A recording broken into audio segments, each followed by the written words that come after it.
Homestead. We are taking advantage of our Labor Day off, and we are doing our final plant for the year, our fall garden.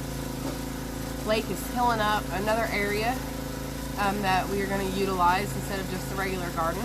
The kids were out here early this morning with us. My son tilled up the back half of the garden. I was right proud of him. He did an amazing job, and our little one was picking up rocks and all kinds of stuff. So I'm going to show you what we've planted so far, and I'm going to show you what Blake's doing right now. So this is the fall garden. All the way over there, down to here. We had to leave this plot bare because this is where my old dog Carter dug a huge hole in our yard, so we've had to fill it in. So that's grass and rocks. But our first row is Brussels sprouts. You can see the little sticker there. I love me some Brussels sprouts. Oh, so good. Second row is all cauliflower. Out to there. This row right here is 45-day cabbage. We also love cabbage in our house. Then we got a Savoy cabbage right here, and at the other end, this row of broccoli. Did Savoy cabbage on each end, just we're planting in two different areas to see how it does. And then we got a second row of broccoli right here. The reason why we're having to utilize another space is because even though Blake did the calculations on how many square feet each plant's supposed to be planted and how much square feet we'd need, really didn't have enough square feet. Now we could have shoved another row in here, but what we learned from our first spring garden is that not to put too much stuff in one area. They kind of overcrowd each other, so we were being a little bit more cautious with this. Now this area right here is actually a present for me. This has been nothing but weeds. At one point in time there was azaleas right here, and I've always wanted to utilize this area, but we've never been sure exactly how much sun we got. Now during the summertime we don't get a whole lot of sun right here, but now in the fall we've been watching it the past few days, and we get more sun here than we used to. So Blake is kind of making this my little ornamental edible garden. My mother wanted some mint, so we got some mint. And he is going to eventually do red cabbage. And we are doing, I don't know if you can see over there, that one more flat of Brussels sprouts, Savoy cabbage, and the mint are all going to go in right here. And we've not added anything to this dirt. And it's some really good dirt right here. Nice and powdery, and really not that many rocks, to be quite honest with you. So this is the almost finished area for our edible ornamental garden. We've got, and I can't tell you which right off the top of my head.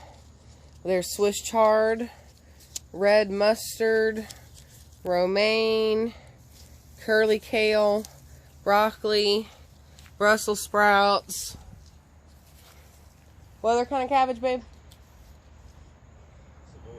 Savoy cabbage, sweet mint, that's for my mama.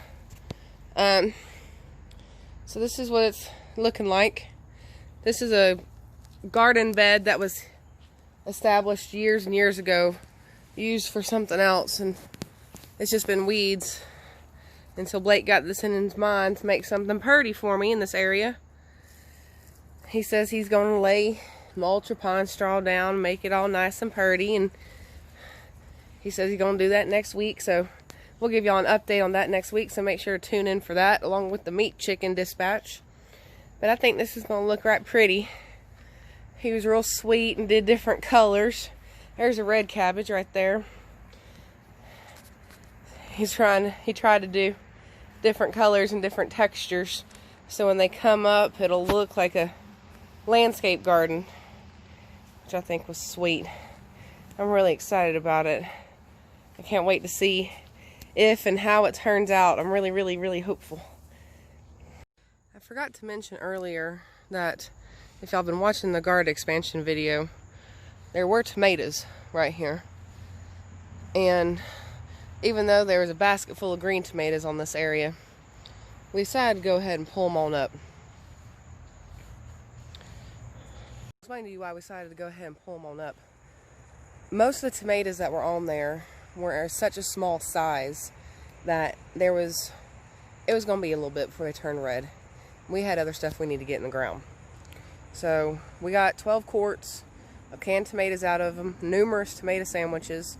So we were quite happy with what we got. So we just decided to call it a day, pick some green tomatoes, and gonna make some fried green tomatoes out of what's left, give some of them away, and went ahead and planted our stuff. So that's our update on the garden expansion, our second plant and our fall plant.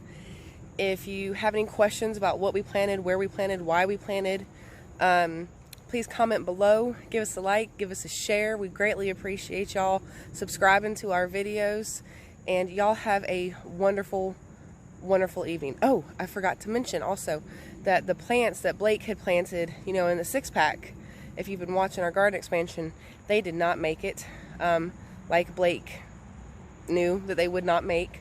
They just sprouted too fast, too quickly, got too tall, and so those died right quickly. So we had to go buy some live plants, which is alright. You know, it's trial and error. Gonna keep on trying, and we will try again from seeds next year. Again, y'all have a wonderful evening. Give a like, subscribe, and share, and we will see y'all next time.